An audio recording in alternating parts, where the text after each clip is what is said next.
A disclosure of the potentially sensitive subject matter covered in this episode of Roll Call can be found in the episode description. In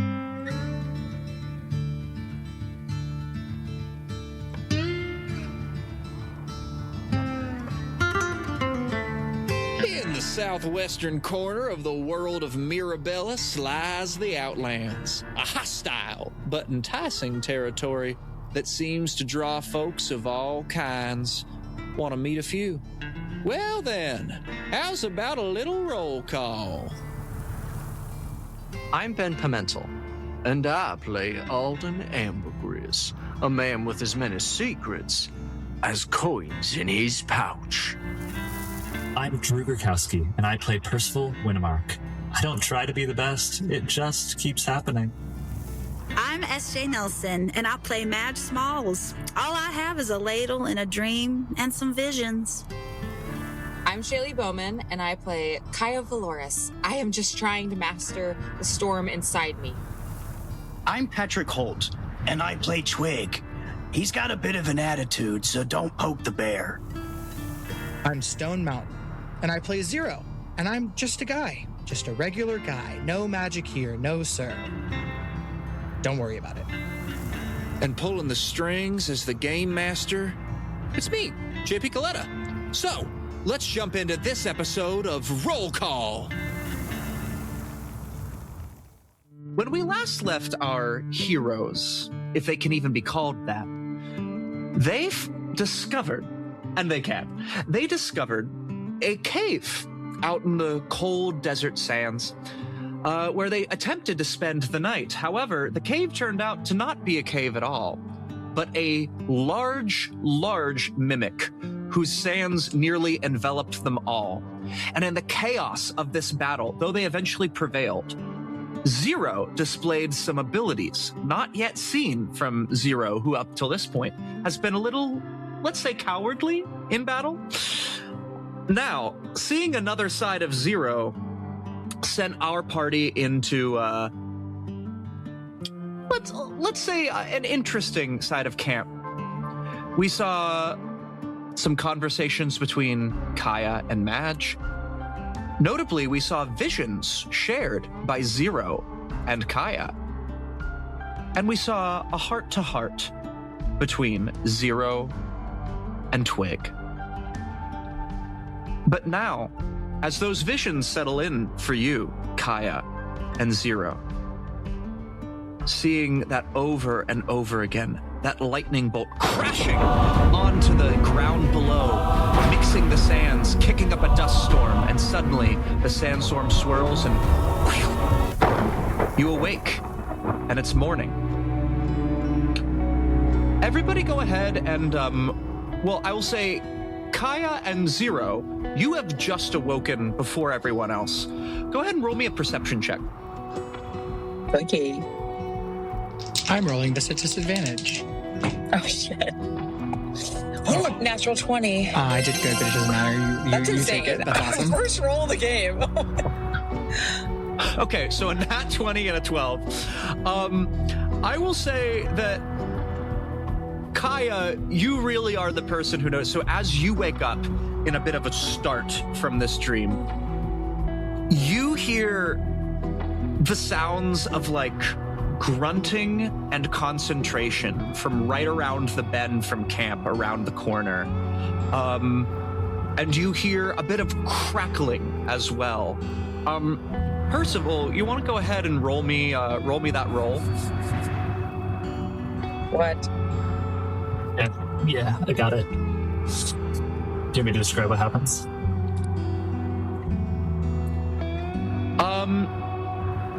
Almost. Yeah, so as you hear these... As you hear these, yeah, go ahead and describe what happens, So I think with a Percival. nat 20, Kaia wakes up and she hears those sounds. And when you hear that, would you try to move towards it? Yeah. I know I on a 12 don't notice. Do I on a 12 notice Kaia going somewhere if I'm awake? Okay, I'll trail Kaia. Yeah. As you kind of round the corner slightly, hidden just behind a very small dune, you see him just quick enough to see Percival become invisible.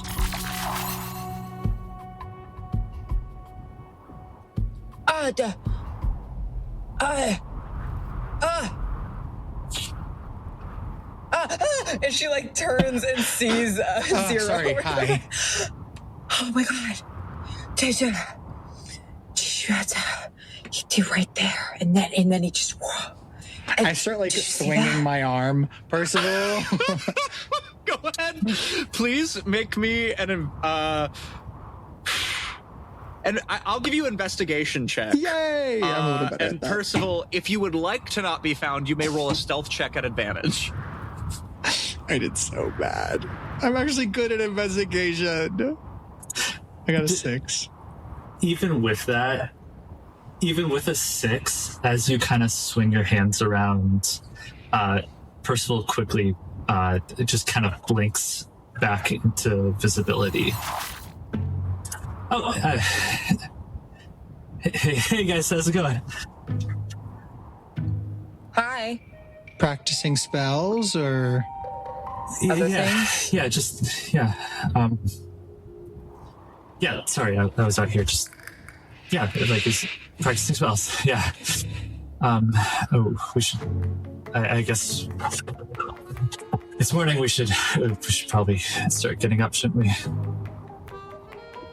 Well, it seems like you're already up and have been for a minute doing whatever this is. Have you always been able to turn invisible? Yeah. Do I see a spell book in his hands? No, you don't.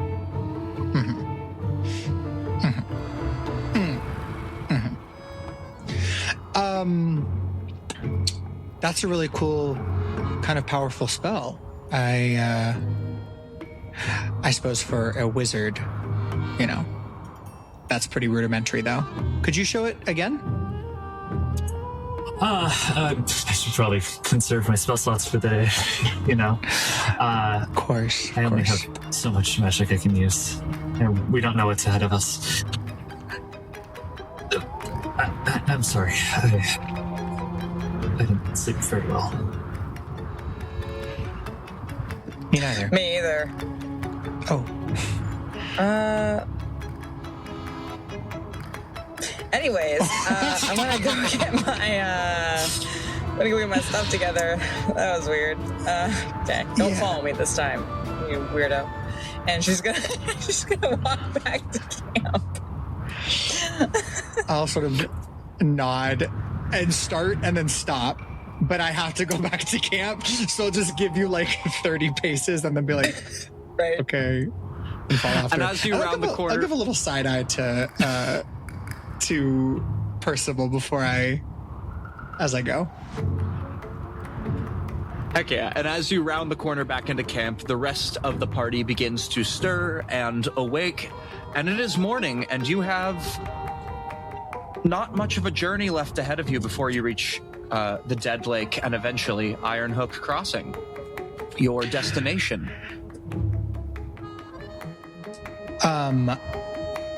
I would like to... Here's what happens. Zero comes back to the camp. He gathers up his things, and I think he sees, we moved away from it, but on the horizon, if it's still there, the corpse of the mimic, of the giant mimic. And I sort of almost like have a shudder. And I go to Twig and say, could I borrow you? For something. Great. I'll turn to the group and be like, it's not a secret. I don't think any of you are very good at healing magic, so I was just going to borrow a twig, and I just need to be away from people, but I'm sure honesty is a precious commodity, so if you'd like to watch, you can. You just have to be far away. and I will walk a bit into the desert before kind of being like, you can come or not. Like I have a goal in mind. I'll follow him and go, it's not a secret, really? Well, I'm trying half-truths. Well, if they thought you had a secret before, now they definitely do. You can't just say, hey, I'm doing a thing. Twig, it's not a secret. I didn't sleep at all. I'm hanging on by a thread. Oh. Just stand by and have a healing spell ready, okay? Oh, jeez, okay, yeah, fine. I'm gonna watch. Forward. I'm definitely gonna watch. Oh yeah, Percival Madge will 100% also watch. Madge pulls out binoculars made of like random cups that she wound together with twine, and her eyes are bugging right now. Yeah. And I would just make sure that everyone is like, I think mechanically it's 10 feet, but I would make sure everyone's like 15 feet or more away from me in all directions. And then I'm going to try to cast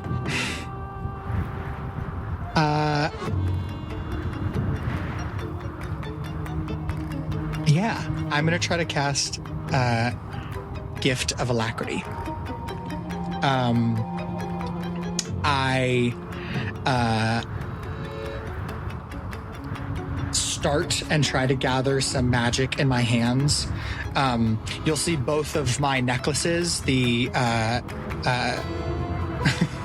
was afraid I was going to say it again.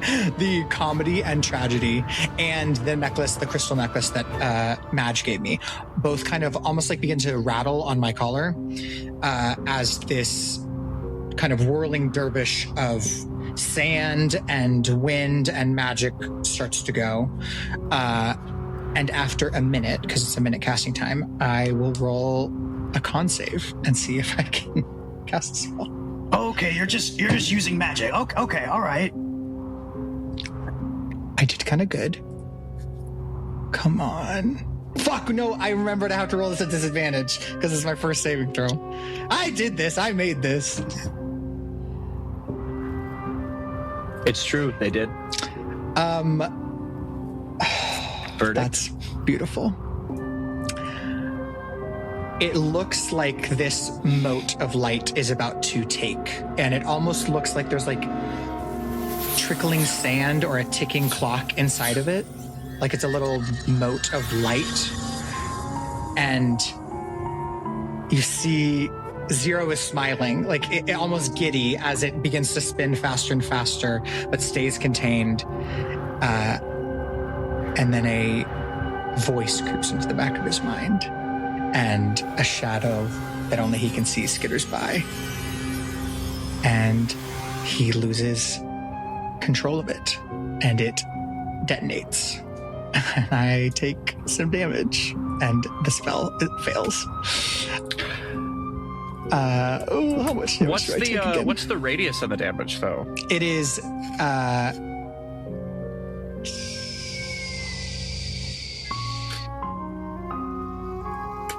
hello?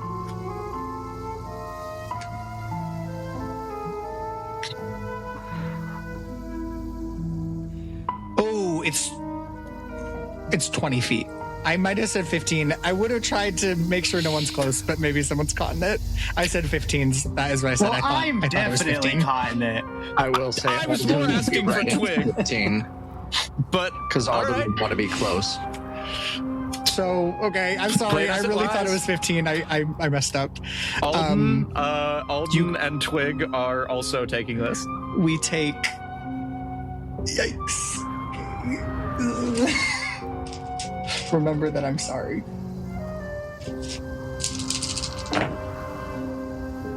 Okay, I didn't roll as good as I could have, or as bad as I could have. We take 12 force damage. Jesus. As you all watch as Zero attempts to cast a spell, and suddenly that crackling arcane energy overloads in his hands and just explodes, creating a massive plume of dust and dirt. And you are all blown back by it. You each take 12 points of damage. Ow. Okay. Practice makes perfect. Can I do an Arcana check? You sure may. Yeah. And while Percival you're would doing also that, Zero, you feel a shadow sort of skitter behind your back, and you hear, every single time you hurt people, you failure.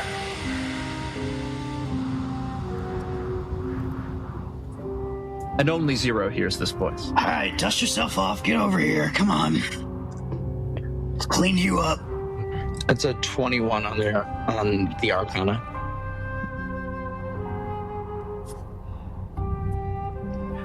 A 21. What you gather is the hand signs and all of the conjuring that Zero was doing for the spell seemed correct to a person like you who has studied a bit of the arcane. It didn't seem like Zero did anything wrong, but it seemed like there was something unstable with the magic itself, though it's not clear what. Am I able to tell at all what he was trying to do? With 21, I would say that you can at the very least, I would say that you get because you're being from the Guildlands. I don't know how much of this type of magic you would have come across to know the exact spell, but I would say that you would at the very least gather that this is in fact chronomancy, which is magic you've heard of but never seen up close. With a 23, would Percival recognize the exact spell? I'll give you that. A 23 and you're from the Arcane Dominion? Yes.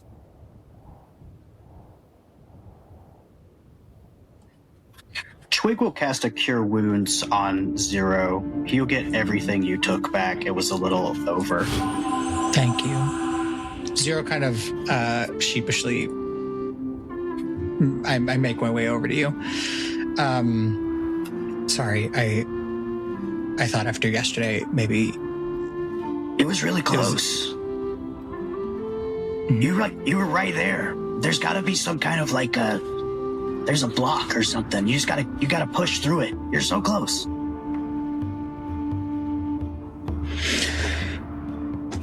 Yep. We should. I'll check on Alden. I think he. You said to stay back, and he got a little close. So sorry. I kind of call over. I don't get close to Alden. I just, from where I'm standing, apologize. You're fine. Need a hand? It'd be nice. All right, come here, buddy. And I'll come over. You get exactly 12. Oh, beautiful. Does it look like Twig got himself? I can't expend that spell slot. No! But I'm a bad guy. I get 10 HP when I go into a wild shape, so I think I'll be okay. I know. Twig is gonna see this. No, what? I'm gonna see this. And I'm gonna walk up behind you and I'll just slip a card in your pocket. No, I'm really stealthy hand. You probably don't notice. You might notice. You probably do. I'll try to notice. You can and probably do. Okay. I don't think I'm trying to be sneaky. It's there for a moment. You notice it. I slip it into your pocket. And before you can check what the card is, you just know that it's in your back pocket. You finish healing Alden. And as perhaps you might go to check what the card is, it's gone again. And you get... I need to have these closer to hand. You get 8 temporary hit points. Nice. I think he's gonna try to ask you. Hey, what was it? What'd I get? Oh, no, don't lie. Star. Don't lie to me. All right, fine.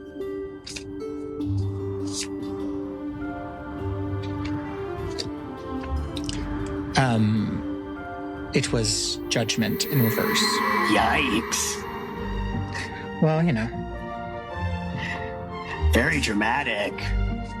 It felt good, though. It's fine.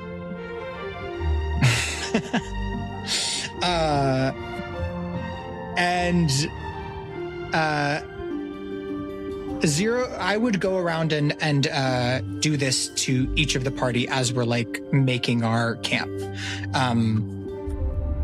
I'll maybe roll a sleight of hand. I think with Twig, it's sort of like an inside bit, but I'm feeling very embarrassed with how that went.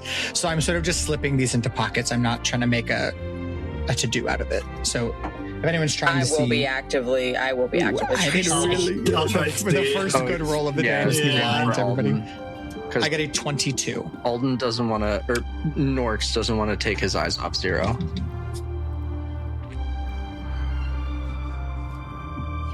In fairness, we did tell you guys to stay back. Very, very sorry. I thought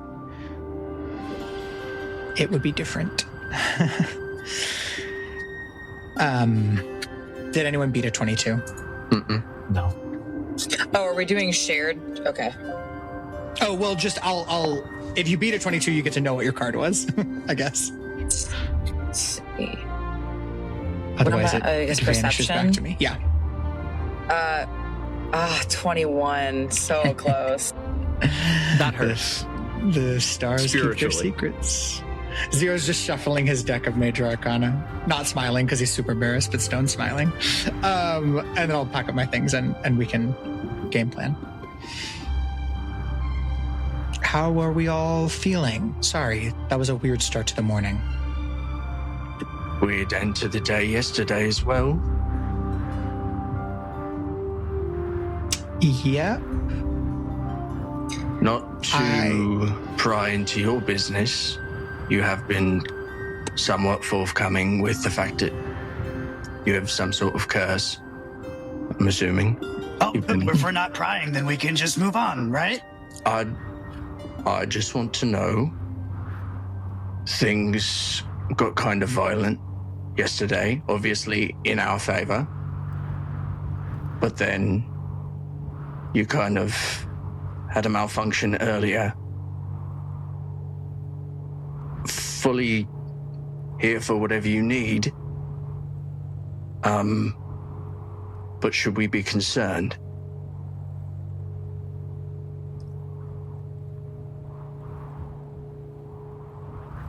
No. Insight check. I'm also going to insight check. Mm-hmm. I already used my disadvantage one, but I'm just going to give myself disadvantage because I hurt myself. That was a big choice, though. That was a terrible lie.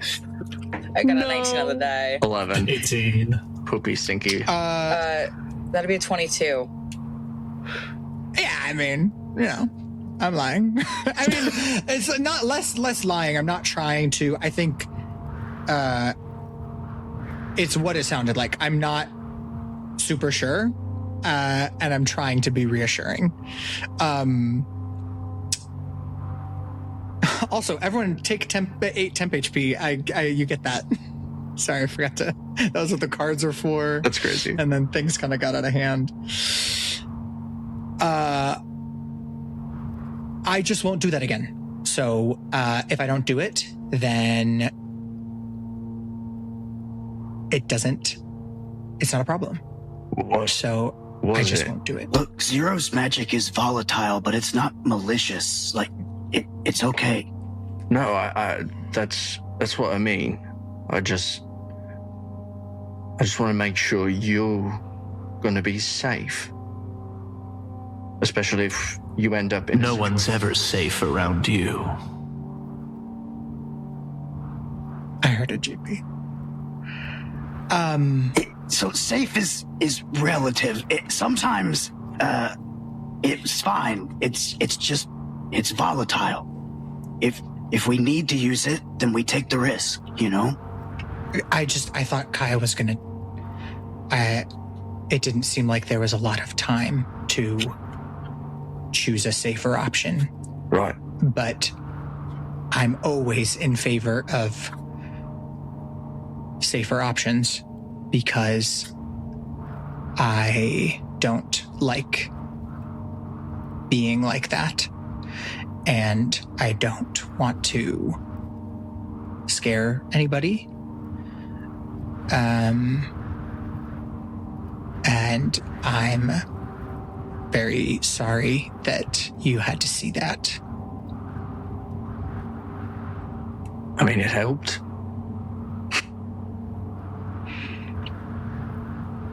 First time for everything. And at last. Did you killed it? The mimic, whatever it was? Yeah. You were, sorry, you probably couldn't see. No, I remember. Choking you. Yeah. Yeah. And I, did some stuff. And it expired. Now that I'm saying out loud, I don't know that I've ever killed something before. I can't remember. Or I don't think I have. It was really... I kind of look over to on the horizon, the corpse of this giant monster. I usually let Twig do that stuff. It's the biggest thing you killed. You got that bear one time, but that's definitely the biggest. That's right. I've killed animals before. Well, I've helped Twig. Twig has done most of the heavy lifting. Heavy lifting of surviving. We both are good survivalists. We have our pros and our cons. So, has everyone eaten for the day? Are we all good to go? Start checking more? That's an excellent reminder to check off another bout of rations and another bout of water. Yeah. Ooh. Single-digit numbers. Thank you, Kaia. You're welcome. Gosh, it seems so unimportant now. Or maybe it is important. I'm going to take out my notebook and sketch the dream I had. Like basically the central image of the woman being struck by lightning, the figure in the sky. Yep. I'd like to draw that. Go ahead and roll me that performance check just to see how accurate it is. Also, are you doing this while we're walking or before? I think I would go up to Madge. And it can be as we're walking. And I got a 21. We've established Zero's a really good artist. So there's a really well done charcoal drawing of a woman. You kind of using the white of the page for her hair, the white hair. And then kind of the dark clouds and this figure in the clouds and the lightning strikes. Hey, weird question. Sorry, I'm kind of like half here. Is this, you did such a good drawing. Is this the woman you saw? I know. I'll take a look. Is this the same woman? The woman you see looks strikingly similar to the woman who keeps appearing in your dreams, shouting at you reminders and ill omens. Madge is going to take the notebook and hold it real close to her face and be looking at this woman and be like, well, I'm sure you could tell. I mean, our drawings look very similar, but this is the woman that keeps coming up in my visions, at least. You did. I think the hair could have been shaded a little differently, but other than that, you got it real spot on. You did a really good job. No, I don't have the artistic gift that you had for her, but so I just wanted to double check that it was the same woman. Cool. Not trying to steal your. And you saw this gig, but maybe so you don't feel alone. during the bad stuff, I had a waking vision of this. And she was being struck by lightning over and over by a figure who seemed to be controlling the lightning. I couldn't really make out the figure. God, I hope that's a good thing, because she was really, really adamant about forever is coming. So, but I thought you liked that phrase. If she's getting struck by lightning, when I say it, yeah, I think it has a different ring to it. Yeah, like I am forever and I'm coming. I love that. Thank you. Oh no. God help us all. Great. I don't know why I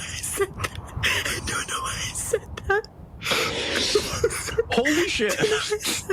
Are y'all whispering any of this? No, this is for sure out loud. Madge speaks at full volume constantly. I think Zero was trying to whisper and Madge is yelling, and Zero has just given up of like, I don't even know why I'm keeping this from people, so I won't. Yeah, as this conversation goes on and on, I'm just kind of creeping closer and closer, not really hiding it at all, just kind of stepping closer and closer, listening. Do you look like Norx right now? Yeah. Love. Hey, Norx.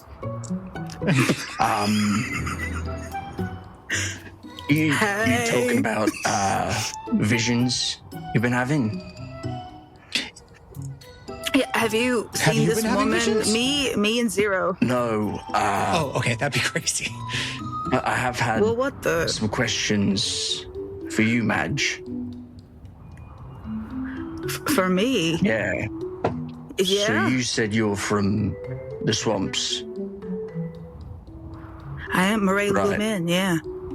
You ever been? No. Is it nice?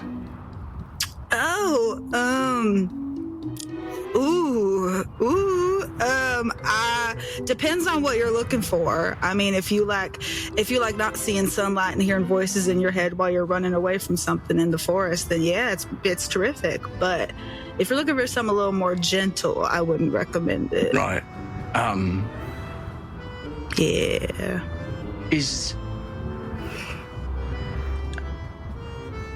Have you ever, being from Sanctamara, heard anything about something called the First Ashes? My sweet, sweet DM, have I? Check. All right. Nat 20. Nat 20. Nat 20. This is incredible. With a nat 20, very specifically, you and your grandma attempt to keep to themselves, mostly. Or yourselves, I should say. Mm-hmm. But, as you know, the choir of the Holler song largely leaves you alone, and you leave them alone. But on the few interactions you've had with them, either for trade of supplies, you would have heard of them. One day you overheard a conversation, and this seemed very, very important to them. The first ashes. It was something they wanted, something ancient, something tied to the swamp, and something tied to the desert. Something that links the two landscapes together.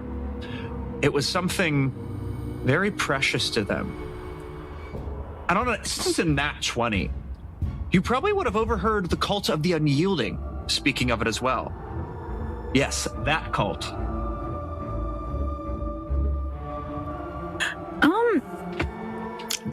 Gosh, it's funny that you mentioned that, because I have not recent. Oh my goodness, I have heard of the First Ashes.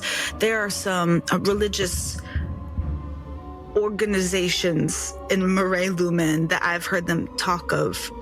of the first ashes, and it seemed of utmost importance to them, and it seemed very tied to the swamp. But the only time I ever really heard of the desert is when they talked about the first ashes. I really had nothing. Me and my grandma really just kept to ourselves. I didn't know much about anything besides the swamps. But yeah, I've heard a decent amount about it from them. Why do you ask? That is another name for black bloom.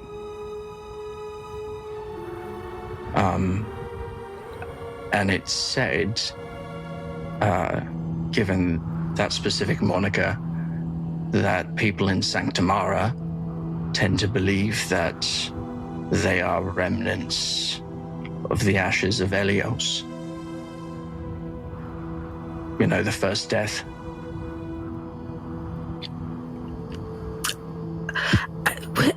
I don't know if Madge would know these as Shay does, but I don't think Madge would know what this is. Anyone from Sanctamara or the Arcane Dominion may roll a religion check at different DCs, but if you're from the Guildlands and aren't Norx with his Fey knowledge, I would say you don't have a chance of knowing what this means, because religion is not exactly looked highly upon in the Guildlands. I don't think that I would be doing that. I think Kaia is behind everyone, not really listening to this conversation, but she's looking at Zero. Like, this whole time has been looking at Zero. Okay. JP, what if you're from the woods? Not too great. It will be a very, very high DC. I don't want to make it. I don't want to make it. No. I would let you do. The DC was 500. Only an nat 20 okay, will then do. I'll give it a shot. A shot. Only an nat 20 will do for you, Twig. If Twig gets this, 24 for Percival. Also, I've rolled 5 18s in a row. You don't know jack shit, Twig. But you take like half a point of psychic damage just for trying. I'm kidding. Anyway, Percival. I think you've done that to me before. Unfortunately, a 9. Yeah, Madge. Nothing rings a bell. You really don't. You never, though you encounter religious folk, you never really listened or studied beyond perhaps. I'm sure you've heard enough of Varith because his acolytes are all over the place proselytizing, but Elias is foreign name to you. Percival, being from a relatively high educated family, though you might not have paid attention, honestly, the creation story of Mirabellis is treated largely as a children's story in the Dominion and less as fact or something to be concerned about. But you would have heard the story of the 5 original beings: the Itch, the Unyielding, the Crestfallen, the Devoted, and Crone. And these 5 original beings, well, I should say the first 4, created everything in the outer planes, or what is known as the Sea of Genesis.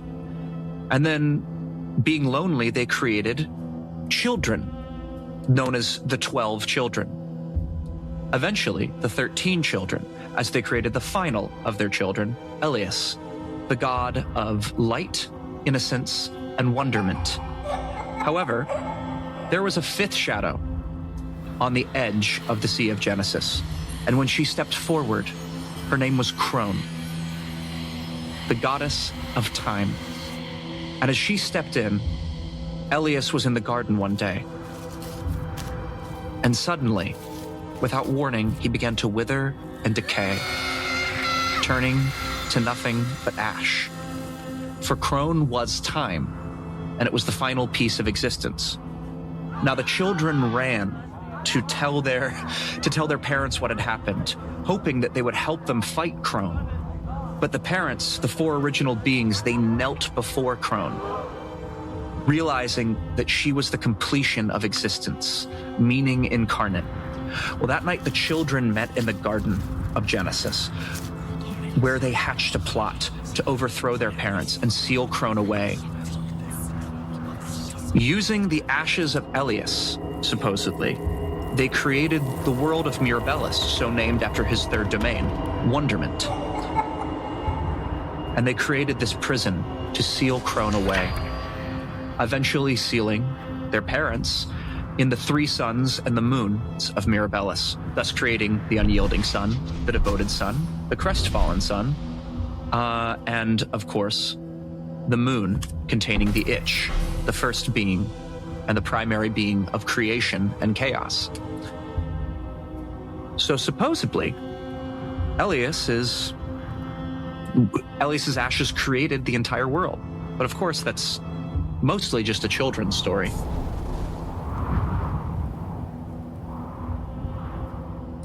Who knows that? What you just said? Not me, and not Twig, but who knows? I have it in my first notes that you and I had together. I also have this written down, so I do think Kaia would know. Just saying. I will give this. I literally have a Sea of Genesis written down here. I will give this specifically to the Arcane Dominion folk, particularly because you are of very high station and would have been educated in folklore.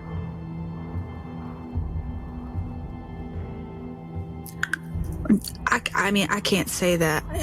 You're saying a lot of words and a lot of names, and I'm sorry. I mean, there's a lot of religious stuff happening, but me and my grandma try to stay out of it, so I can't say I know what any of that is. A lot of people say that one of the first gods was killed by another one of them, and then the rest of them sealed that god Crone up in the earth and used the ashes of the god that was killed to do it. And that god's name was Elios.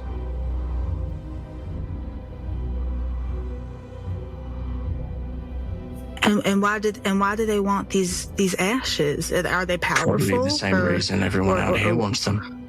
They're dangerous. Oh.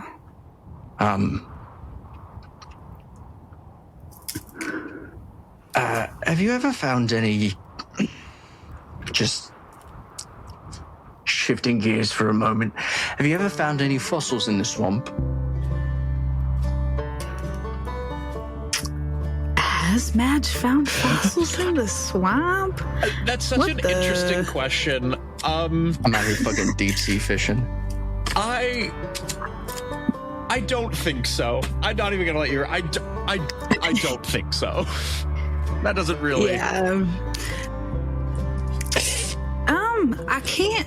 I don't do much deep sea diving in the swamp, so I can't say that I do. But is there something in particular you're looking for? There's just, since we're all learning about each other, there's one thing that I have kind of concealed a little bit. One more thing that I'm looking for. And it's crucial to my plan involving the railroad. It's kind of the whole thing that makes automation work. It's and you need bones? Apparently, there's something called spell carrying bone. No, I don't think I've ever heard of that in my life. Ancient magical beings. But, yeah, wasn't sure just because of where you're from. I believe they're usually found out there. No. If I remember correctly. Well, I haven't. I mean, if I have any visions about fossils, or maybe if I get in contact with my grandma at some point, I can ask her. But no, I haven't.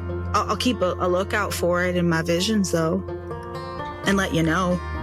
Right. And if I have any more horrifying daydreams, I'll let you both know. You just Madge slowly turns her head to look at I've just been here, just sort of listening. Sweating along. Oh, all right. I only brought all of this up because you seem to have started yelling some pretty ominous things before you do some really cool shit, and just in case that came from any visions, I didn't know if forever is coming or whatever that was. Could have anything to do with these ancient things that we're encountering and I'm also looking for? It possibly could. I mean, I don't know. This woman I keep seeing that I mean, I did a pretty good drawing of it, but I don't have it with me. But Zero does have a drawing. I don't know who this woman. She could be. A god of some sort or something to do with that. You know, I have no idea. Who knows what this woman is? Do you know what the gods? I mean, they're like. It's folklore. It's kind of like fairy tales. But do they have looks that are distinctive? I wasn't really like school educated, and the schools in the Guildlands, even if I did go, I don't know anything about the gods. Percival now? I'm gonna say with a 23. Actually, Could I roll specifically for this question, I do need. Rolled anything yet? I will let Sanctimarans and Arcane Dominionites may roll religion checks. I'm gonna need a reroll on that. You're specifically trying, and this is specifically, correct me if I'm wrong, trying to compare descriptions of gods to this picture. Yes. Would I? Yeah, you may. You may, since you would have attempted just me and to Twig are the things. dumbasses. No, I'm just kidding. It makes I'm sense. not actively in this conversation. And that's I'm not. religion, you said? Yes. You're not. Sorry, Shaylee. No, I was just gonna say I'm not actively in this conversation, but can I roll just in case it gets brought up to me later on, and then I'll I think that's fair. Okay. Percival's let's definitely go. listening again. Percival has roll 21. 21. Alden or Norx 13. 13. Kaia. I was like, where is my religion? I'll be 16. 16. Okay. Percival with a 21.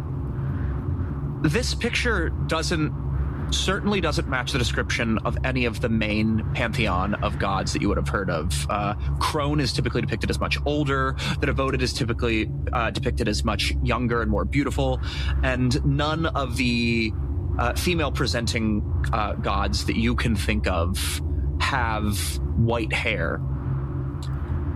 But then a memory does serve of an old playground, an old playground story of a replacement 13th child, something between a god and a ghost. A bit of Crone's essence that had escaped the sphere. Her name was Eliastra. And she's known as the Lady of the Last. And it's said that if you see her, death is imminent. Percival's been kind of hanging on the outskirts because we're all walking. So Percival's been kind of walking alongside this group, kind of finally taking a look at the picture for the first time, probably. Well, I don't know if I recognize it fully, but that could be Eliastra. And what does she do? Because she's been yelling at me. I don't think it's good if you see her. She's sort of a replacement of the 13th child. I'm sure it's not her you saw. It probably just looks like her. No, well, don't bullshit me. If you know what does this person do? Well,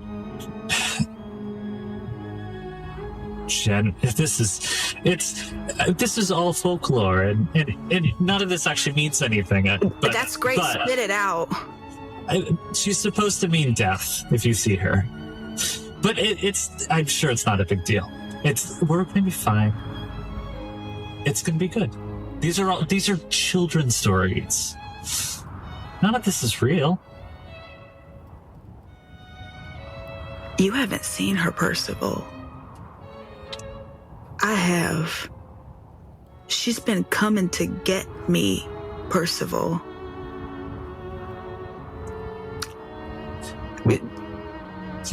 You do have us here to protect you. I don't know if I can.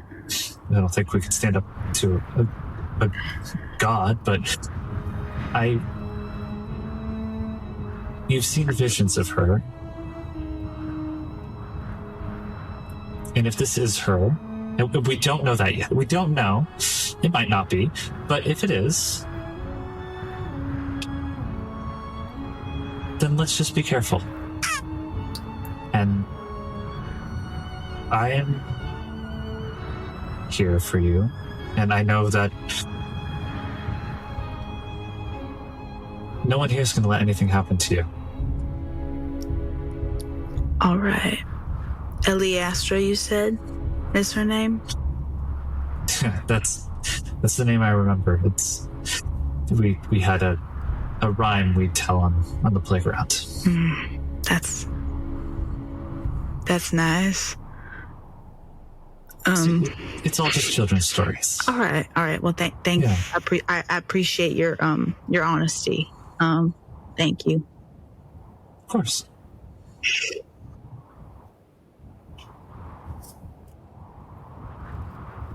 I think as this conversation dies down, I think I will wait for people to start dispersing. I think she was like listening to the conversation because I don't want her to be like totally in the dark.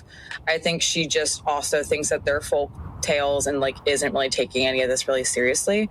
I think she is more so waiting for Zero to peer off from people, even remotely, even just like a little bit. And I think she's just gonna fall in step. I think I'm gonna fall in step beside you, kind of like a ghost, just suddenly there beside you. Whoa. Who's stalking who now? Oh, sorry. No, it's okay. That was also a very awkward laugh. I wanted to say thank you for essentially saving my life. I was suffocating and dying by a horrible mimic, and I know you feel like your magic is dangerous and stuff and unpredictable or whatever you guys were saying, but it saved my life. And I don't like to, she kind of like looks, I look around to see if anyone's, I don't like to talk about that with people. So I just, but I wanted you to know that you did the right thing.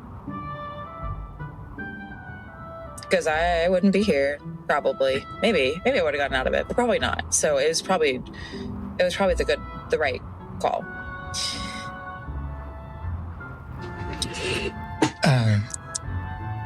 Thank you. That's very nice to say. And since I'm just airing out my laundry here, I'm also sorry for yelling at you when we were the night that we like got attacked by like those scorpion things. I was a little rude.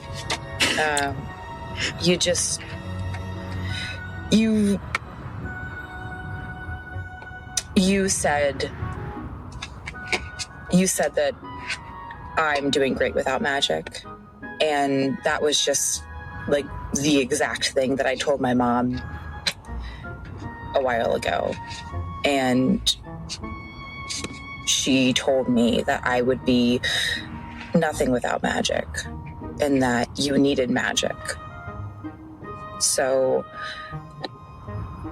it just hit close to home.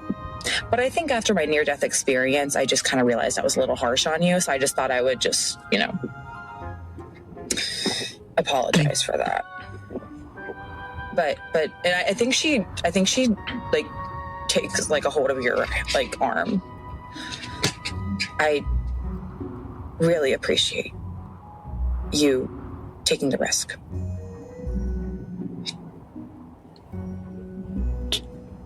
Totally. At the risk of you yelling at me again, I think I begin to seem a little pensive at whatever this is about to be.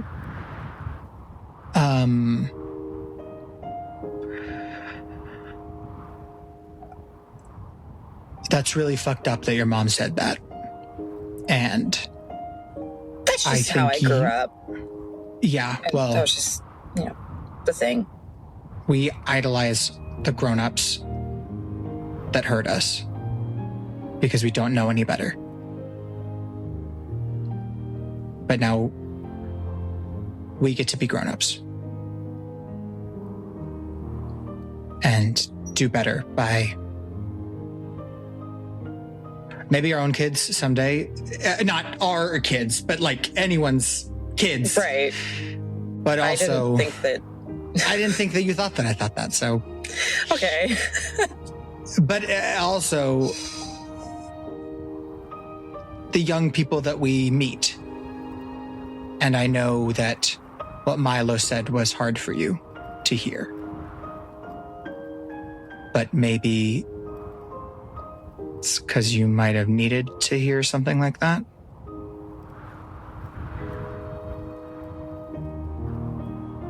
About parents not doing right by their children. Listen, I have no leg to stand on. I don't, You should be a therapist, is what you should be. Canonized therapy. Legitimately. Not my therapist, please. But a therapist, just someone, just kind of, not to say that you're like right on the money, but like you're not wrong.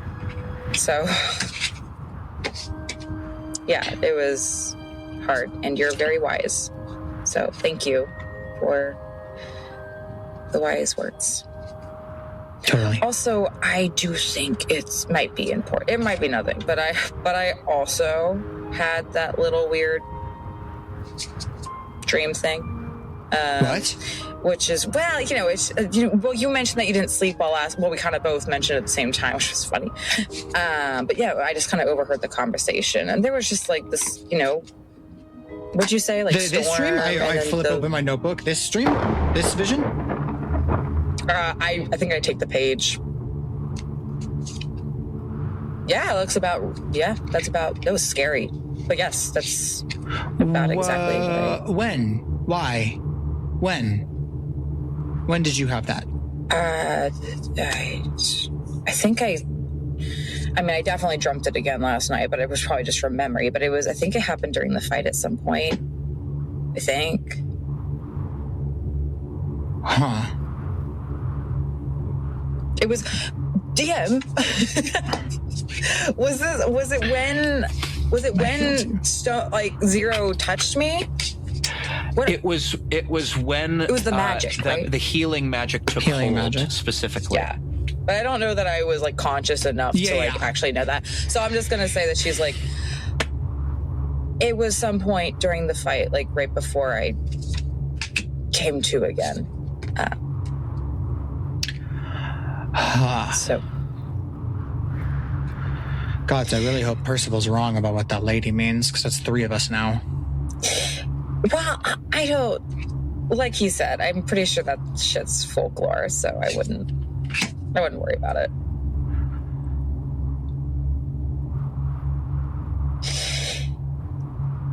Anyways, good talk, and I'm gonna slap him on the back. I almost fall over. So much stronger than me. And I'm gonna walk up, kind of to like the front of the group, I guess. And I think as we continue to walk, I'll just address to maybe the party, if DM, it feels like we're getting to that point. Yeah, it is. At this point, the morning has begun to fade into afternoon, and the unyielding sun has risen to a unsettling degree. Even through the heat protection spell, you have all reached at least the feeling of over 90 degrees, inching on 100, and you can only imagine how hot it is outside of the protection of the heat spell. Yeah, I think as the sun continues to kind of bear down on us, I'm just gonna turn back to people and be like, okay, guys, so we are getting close to the Dead Lake, which is great, because that's one step closer to the town. But as we get closer, let's just all be aware of our steps. And then if there's no questions, she's just gonna continue on. Question. Sorry, Twig has a question. What is? Yeah. No. What's up? When you say be careful about your steps, do you mean like the weight of them, or? Precisely, actually. Yeah. So basically, I don't really know how it works. I don't really know where the Dead Lake came from, but basically, it's like quicksand, but not.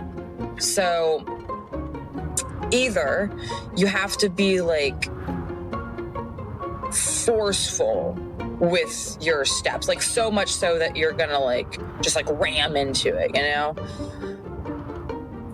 because then you can walk on it fine. Then it's like solid. It's a little cute little pathway, but only so far. Then you have to like hit it like really hard again.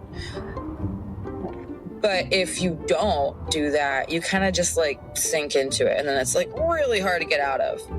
So what if you're like light-footed? Oh God. Are you being serious? Are you like actually asking me? Yeah, like if you're trying to stay more like on top of the sand. Yeah, you don't cross. That's what you do. So heavy steps are better? So I'm having trouble understanding. Yeah, heavy steps. Like, it's a workout, like you have to like actively like be trying to like pretty much like attack the ground, if you know what I mean. And this helps you not sink into the ground. You got it. It's a non-Newtonian fluid. I can't believe someone got that! Anyway, sorry. Me and my grandma used to make.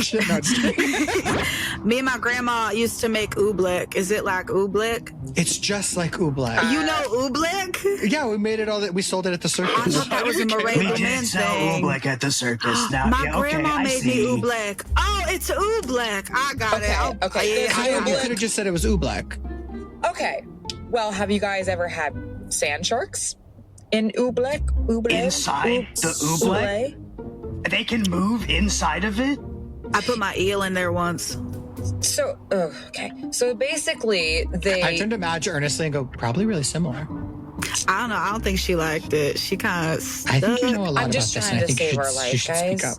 Since Sorry, a lot of us, seemingly, have been. Kaia walks, turns. No, please keep going. I'm sorry. I was trying to bump shark. Madge's confidence. We think we might all be dying. I'm sorry. Tell us about the sand sharks. I'm so sorry. It's okay. Sand sharks and other things that I'm not as familiar with, which could be more dangerous, maybe less dangerous, live in there. And essentially they swim around in the loose stuff underneath, but they can also, I hear, Boris was telling me stories, they can also like break out of the hard stuff if they're like really angry, and they don't like hearing. The funny thing is they don't like hearing the steps. so it's like you're actively aggravating them as we walk across. So it's probably just best to like not be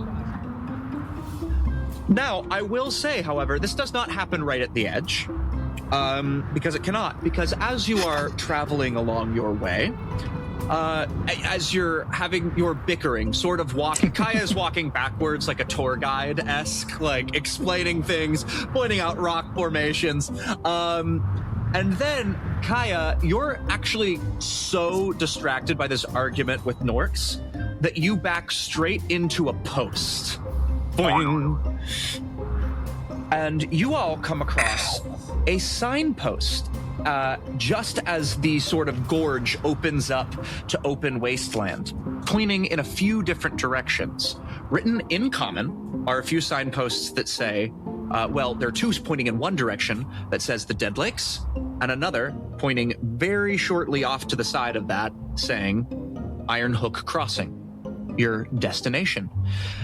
Then pointing to the east and west, you have Thomforge. But this sign is interesting because on this rickety wooden signpost seems to be crossed out in spray paint with a little middle finger drawn right next to it.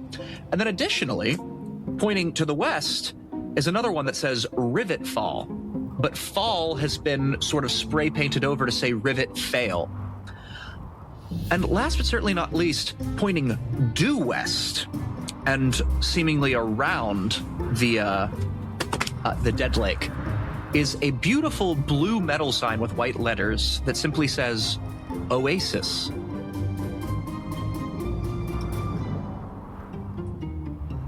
Okay, well, that one's definitely a trap. Yeah. I think as we approach, Kaia claps her hands. It's like, okay, so here are the ground rules as we are traversing through the Dead Lake.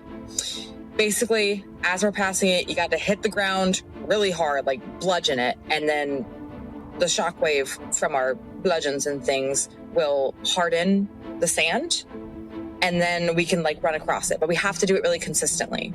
Okay, I know that's like really tiring and stuff, but you gotta bear with me here. And yes, there are sand sharks. They do live beneath all of this. Don't worry, we will be aggravating them. But this is literally the only way that we can get across this. So we have to do it consistently and fast. Try not to break the rhythm. That will make them more angry, according to Boris. I've never actually done this myself, but I am going to assume the worst if we break whatever that rhythm is. So just try to heave and hoe, right? Across, it'll be great. We'll be good. There are... I have a question. Yes. Okay, Tone, but I have a spell that its purpose would be to conceal us a little better. Do you think maybe that would help not aggravate the sand sharks?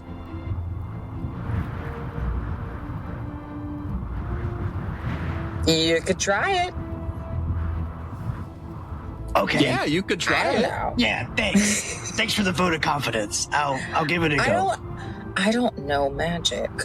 She just says begrudgingly, and then she'll walk towards. Are we like right at the? No, it's like a bit more because we're at the sign, right? So there's like a bit more before we. Yeah, it's just a bit more travel time. Fantastic. But not much. As we walk, I think only Madge can hear it, but I've gone sort of glassy-eyed, and under my breath I go, "It's a non-Newtonian fluid." You know, Oobleck. As I'm hearing this conversation, I turn. I'm like, it is not like Oobleck. We have to hit this really hard. Damn it. Otherwise, we'll fall into it like quicksand. So as you walk towards the Dead Lake, not to interrupt this party, but as you come up to the edge of the Dead Lake, what you see is a sprawling, sunken pit of much darker, almost wet-looking sand. Whereas the rest of the Outlands is this yellow, dusty substance. This is a dark brown, damp-looking substance, which is quite incredible considering it is beneath the hottest of the suns of this world. Now, as you look across this vast wasteland, you notice three things. One is that it is very large and imposing. Two, that on the other side, you start to see a bunch of metal and rickety structures rising up from the sands. What looks like a town. Civilization. Perhaps Ironhook Crossing. And third, and potentially most notably, on about halfway across the lake, you see 5 men in red cloaks beating the sands and running across them as fast as they can. Are they? Are these the rust brands that we saw? Like, do I recognize the cloaks? The cloaks are, you don't have to roll for this, are decisively the red rust brand cloaks. Bitches. Okay. Towards us or away from us? Away. Towards Ironhook. Cool. What does it look like they're smacking the sand with? Very good question. They're pretty far away. Roll a perception check for me. Would love.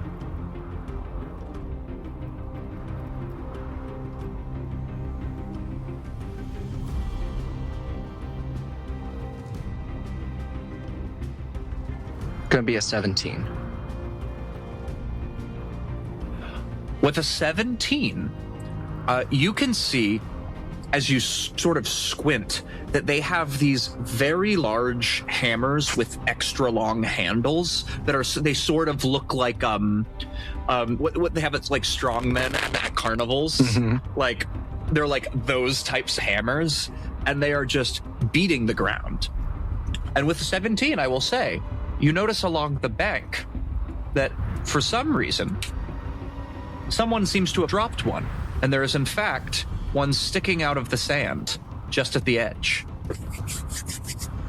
But just one. Who's the strongest? Who is it?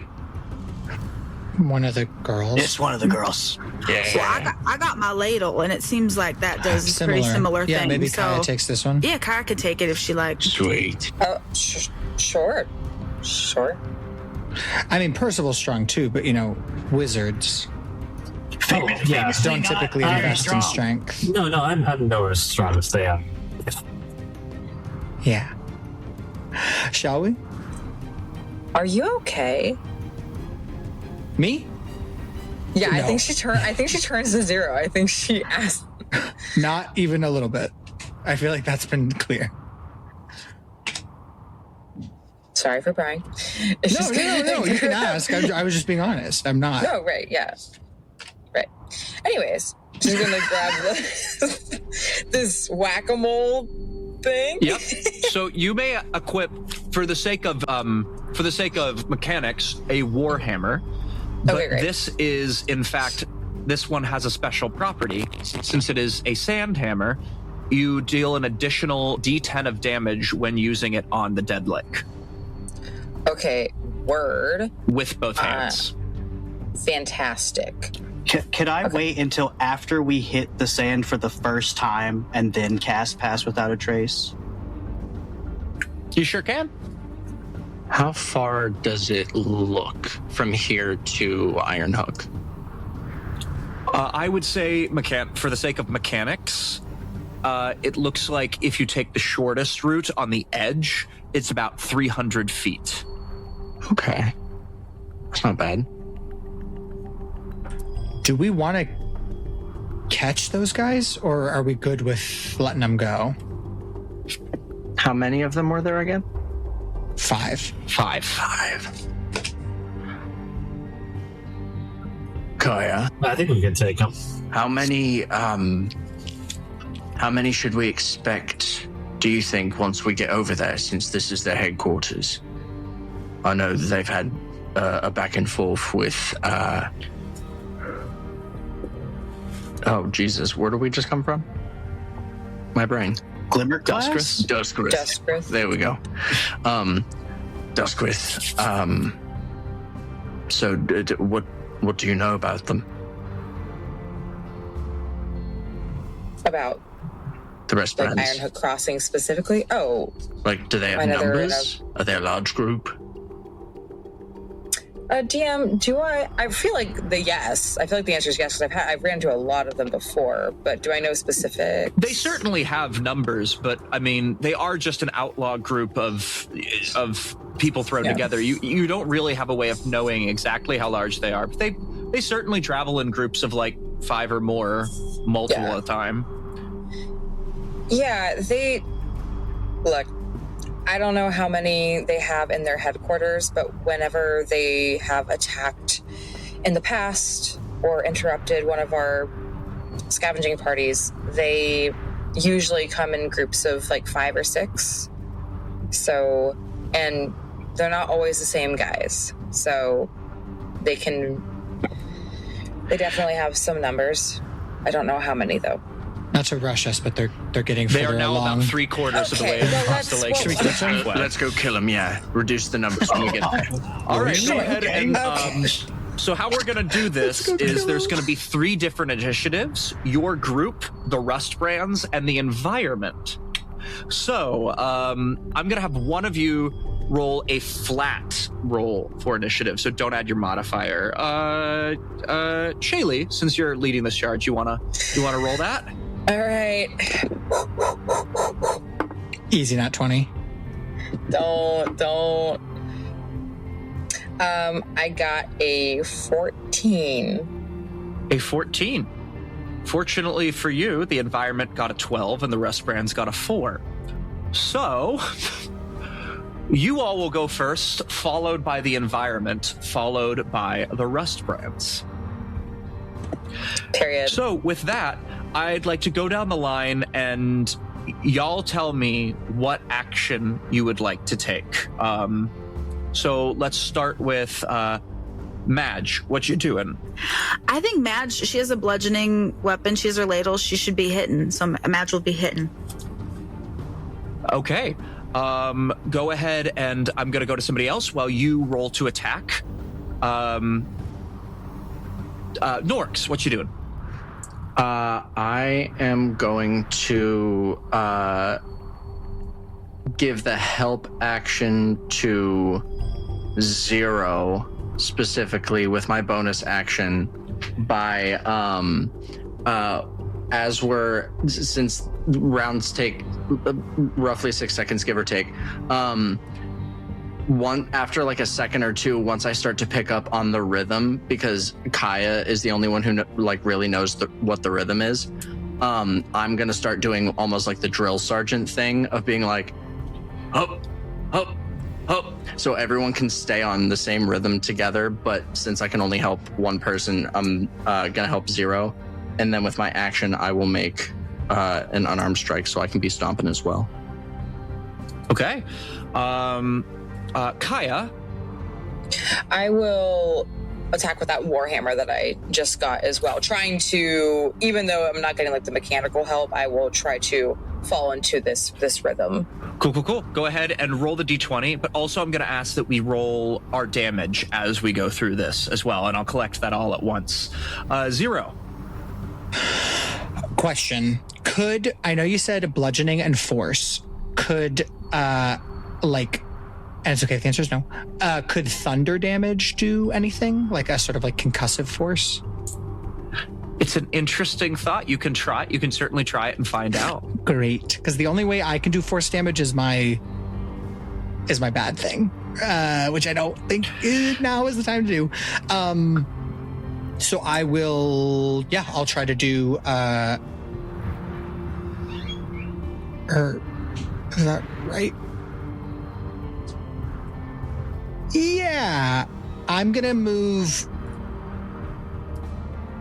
No, I'm sorry. My brain is short-circuiting. New question. If I give the help action and just don't attempt, like don't swing or miss, if my action is to help, does that instantly count as like a mess up of the rhythm?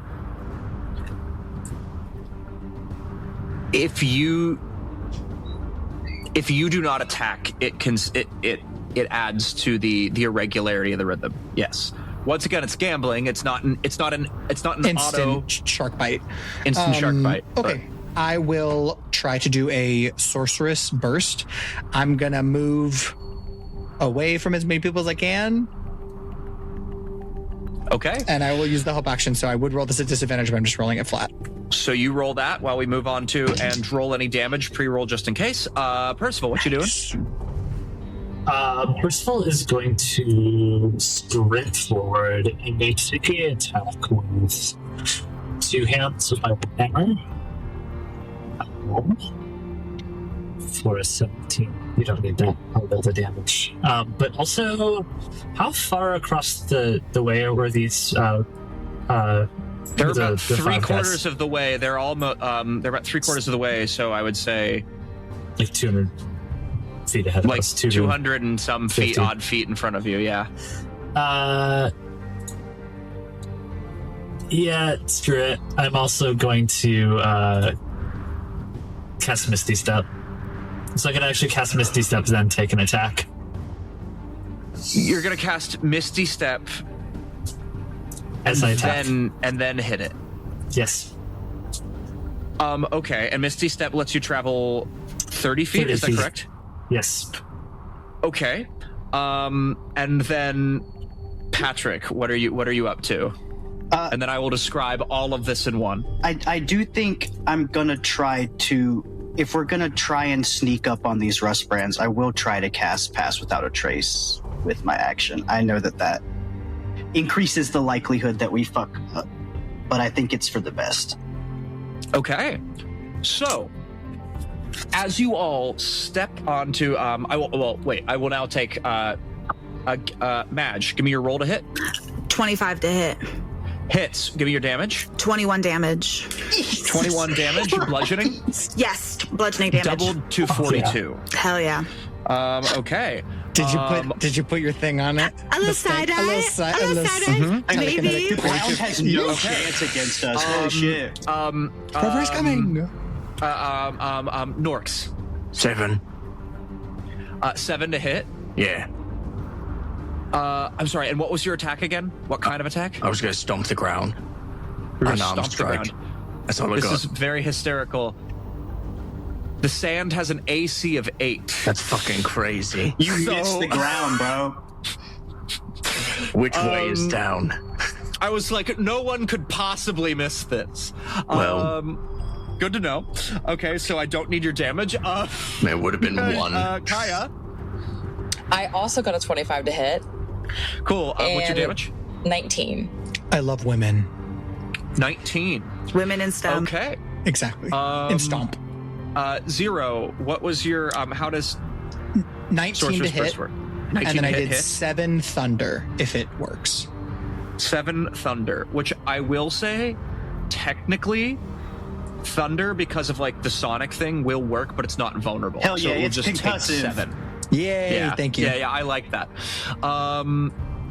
Percival. 17 to hit. And 7. Yep. 12 points of damage. Bludgeon. 12 points of damage, and Twig, you just cast Pass Without a Trace.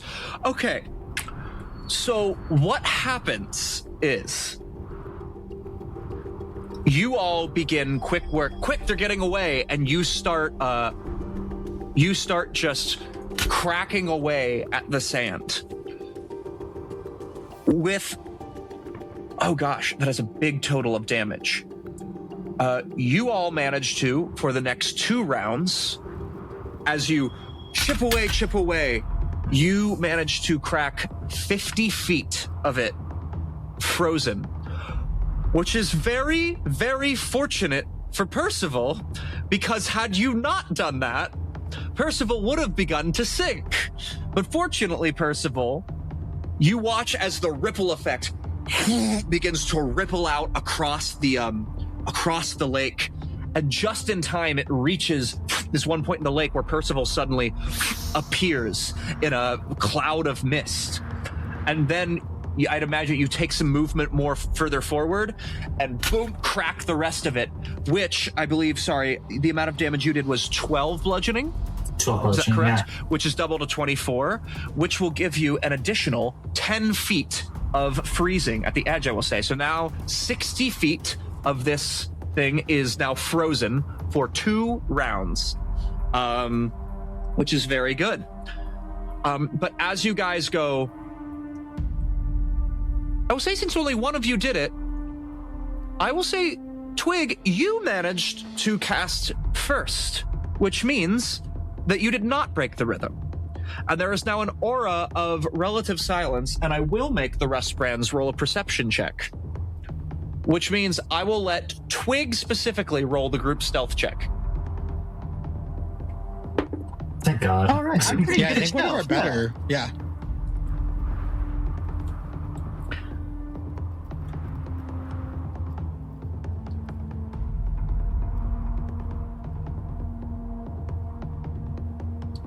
The suspense is killer. That's a, plus 10. That's a 31. A 31.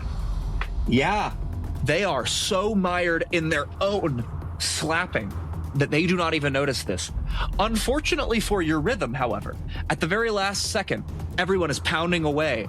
Alden, you attempt to pound the rest of it, and it had already been pounded, so you just sort of like, you don't actually fall prone, but you just like oopsie-daisy, I'm sorry, Norx, your foot just like slides on the already hard Oobleck like substance, and you almost fall over, but you manage to catch yourself, and you're like, well, I go,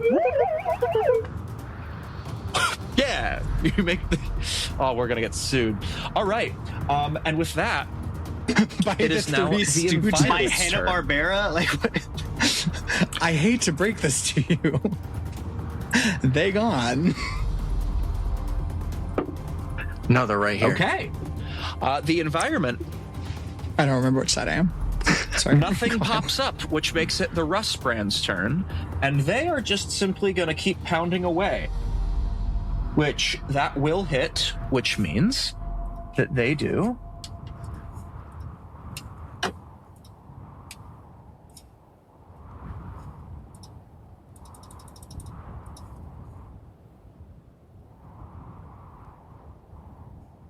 Well, I can't believe that I'm saying this, but they have now frozen the last fourth of the lake completely, and they are now making a run for it. They are at the edge of the lake itself, which I would say puts you, Percival, as the person who's the furthest, probably about 220 feet from them. Is there any, like, remnants of what's frozen behind them? Yes, there is. Okay. You guys actually only have about 100 feet left, but you watch as, like, the very edge, it would have been about 80, but you watch as what was once there, about 20 feet of it just sucks back up and is now looks a little more liquid as it didn't before. And with that, it is now y'all's turn again. So, go ahead and you can pre-roll your actions and your damage, but as I do this, Madge, what's your plan? Hit with my ladle again. Hit again? All right. Norx, what's your plan? So, just to double check, directly in front of us are only 60 feet frozen before there's a gap before what's left of theirs? That is correct. Before there's about 100 feet. Yeah. Okay, cool. So then I'm to catch up to theirs. Going to first use my help action to as I keep going along, as opposed to open mouth doing the drill sergeant thing, I'm going to try and mute myself a little bit to help with the stealth checks and basically just be humming really loudly on the beat, like really percussively, but it's a little more muted since my mouth is closed. And then I'm going to, with my action, dash and go that entire 60 feet.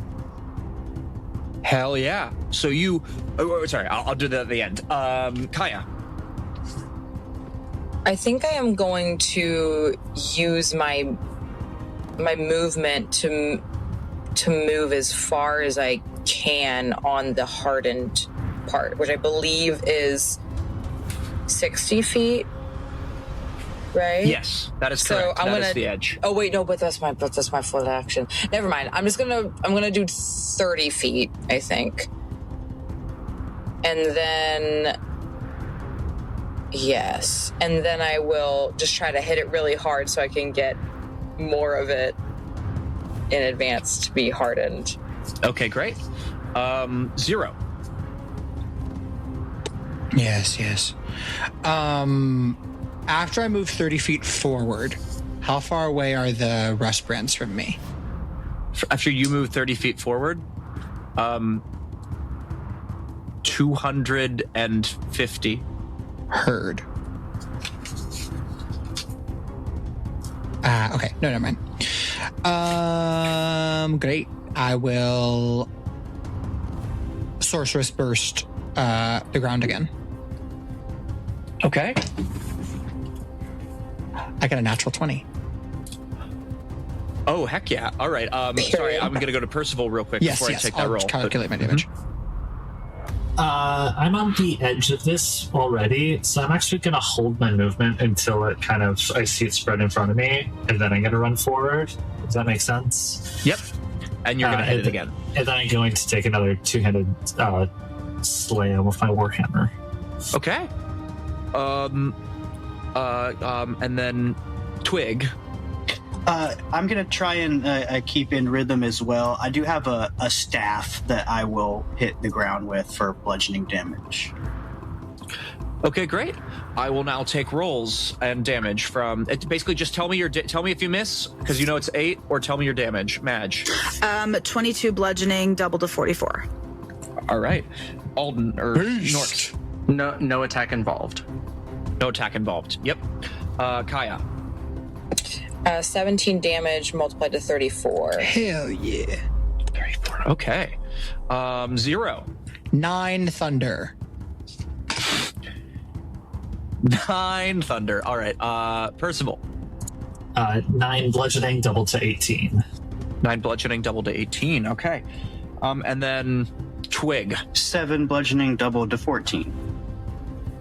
7 bludgeoning, double to 14. And you may now make a stealth check at advantage thanks to Norx.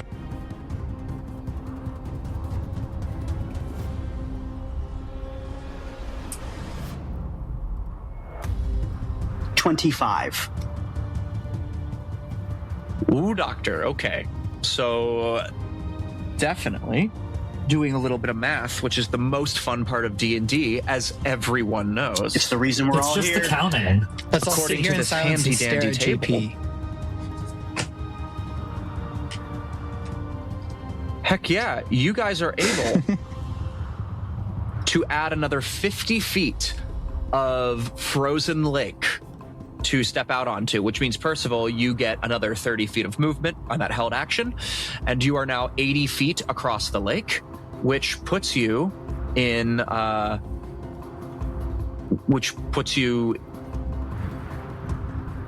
God, I can do math. Which puts you within 160 feet, I believe, of the rest brands. Everyone else is a little bit further behind that. And with that stealth check, they still have not noticed you. And now, coming to the end of the round, unfortunately, rolled very well. Stone, will you do me a favor and roll a d4 for me? Sure. A 1. Sorry, someone yelled in the background. With a 1. That is the best one you could have rolled. Suddenly, from underneath your feet, you feel little bubbles.